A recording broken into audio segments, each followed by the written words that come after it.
Mr. Pete Allen.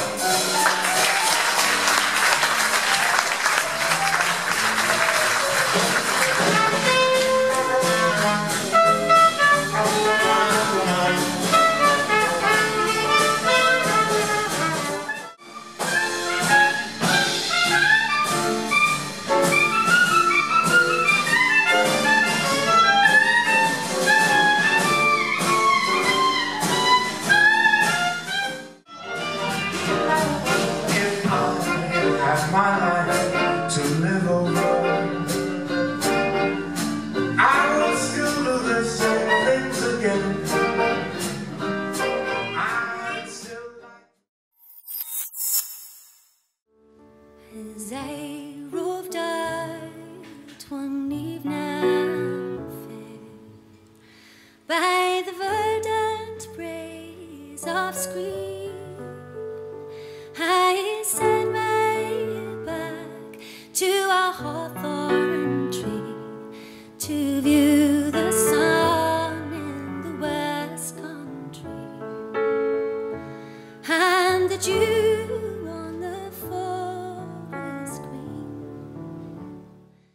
4th of October 1936, I was only a lad of 16. In October 1936, then I went up the east end of London to a street called Cable Street because Mosley has said he's going to march, and there was thousands and thousands of people, from dockers to nurses and doctors. They weren't going to let them take over the streets of London. The British people in London were not going to let Mosley and his fascist thugs do it. It was May 2015, and we had a gig in Somerset, Clevedon, and at the end of the evening a guy comes over to us with 2 pieces of paper.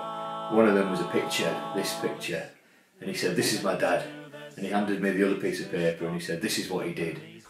Yeah, I spoke to the lads and said, well, this is all about my father, who also comes from Stockton-on-Tees. And on the other piece of paper was just an amazing list of achievements, really, and it read like a checklist of some of the defining moments of working class struggle in the early 20th century.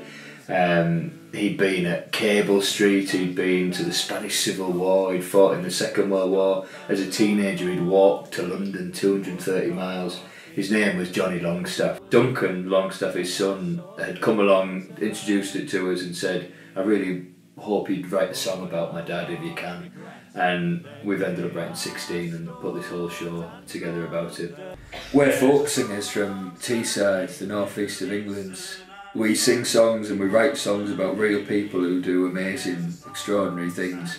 This show is something different for us. This is a show about one story, one man. His name was Johnny Longstaff, and he's going to tell the story in his own words and how our original songs are going to weave and dance in and out of his own voice.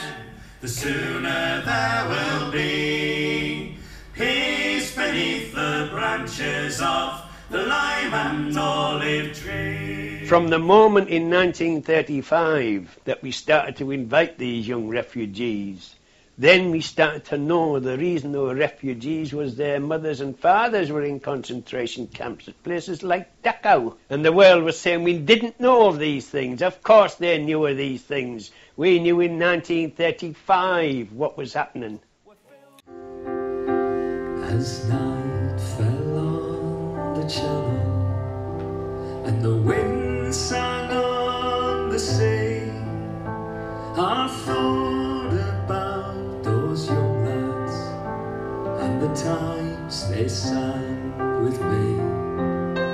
It's unlike anything we've ever done. Told of freedom. But it feels like part of us, it feels like who we are.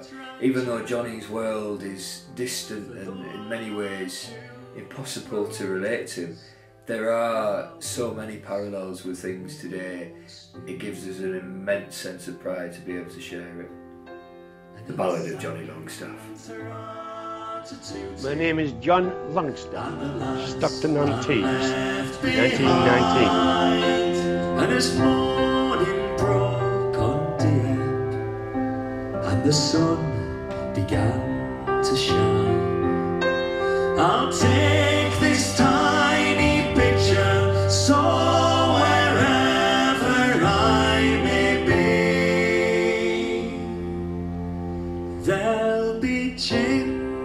Jack and Annie, Norman, Les and May.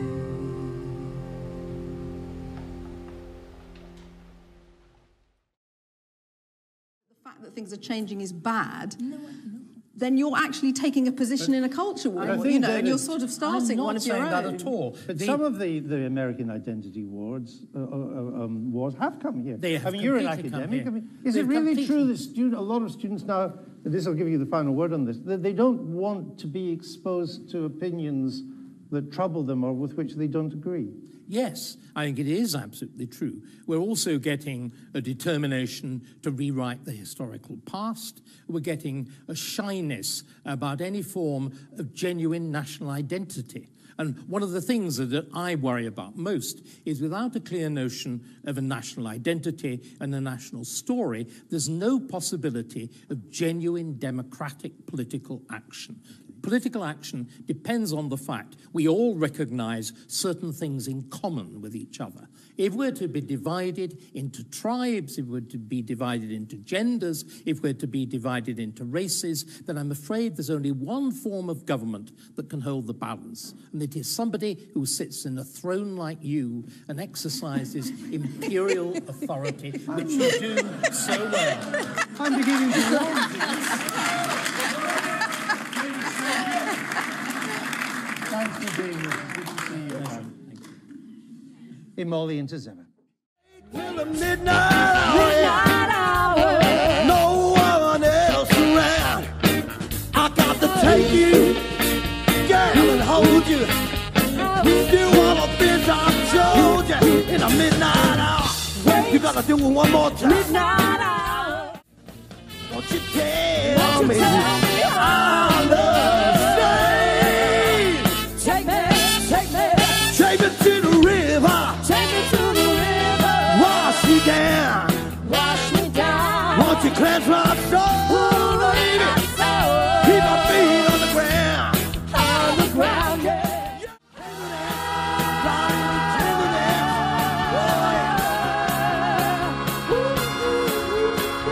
Squeeze me, never leave. You got my feet, you got my own. I got to love. Try a little tender. Try a little tender. I gotta shake it out. God bless you all. Squeeze, never leave. You got the hold. You got to. Try a little tenderness.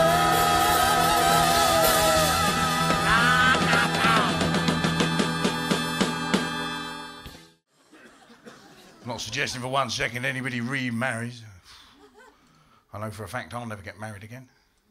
In order to get married again, you have to terminate the marriage you're in. That's very expensive, isn't it? Cost of the flowers, and a funeral.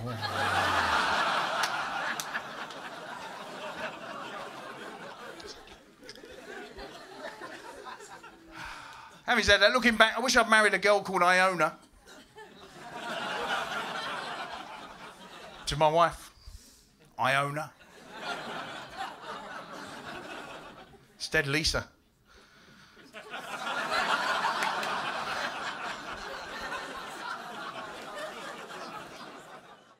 But like I say, they're very easy to manage, small kids, because you just lie to them. They don't know anything, you know what I mean? We were trying to get to school. I was trying to get all my kids out the door. I have 3, and the youngest, she's, I don't know, 4 or 5 or something. Anyway, she came and she stopped me and she said, Mama, stop. I have decided when I grow up, I want to be a mermaid. Now, I know that I have to find exactly the right thing to say. Something that will give her little brain something to chew on, so she'll shut up, but not so interesting that she'll have more questions. I also know that that kind of response doesn't exist, so I just went with it. I said, well, darling, that's wonderful. You'll save so many lives. I don't care. And she said, no, but Mama, how will I do it? And I said, you'll go to Mermaid University. It's 7:45, we have to get to school, you know.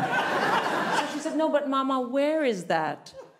And I said, it's in Australia. Because let's face it, a lot of fishy stuff is going on in Australia all the time. You know, people getting eaten by sharks. There's that whole reef. Everything is there. So I said, come on, let's go to school where the people who are paid to deal with this rubbish can take care of it. Why can't you women show us men the same courtesy and consideration we show you and not give a shit about what we're thinking? Why can't you do that? Because do you want to know the honest answer to that question? As soon as you say to your man, what are you thinking? Do you want to know what he's thinking? He's thinking, shit, better think of something to say, I've been thinking. That's what he's now thinking. Whatever he had been thinking before you asked that question, no matter how reasonable or innocent the thought was, it has gone now. Scuttled off into the corner of his brain in a panic to make way for all the little men that are now running around his head going, what are we thinking? She's asking! Quick, give me something to make it good. Somebody, you, what do you have? What do you have? She won't believe that in a million years. Come on, lads! You! That's not even a real place, for Christ's sake! What do you have?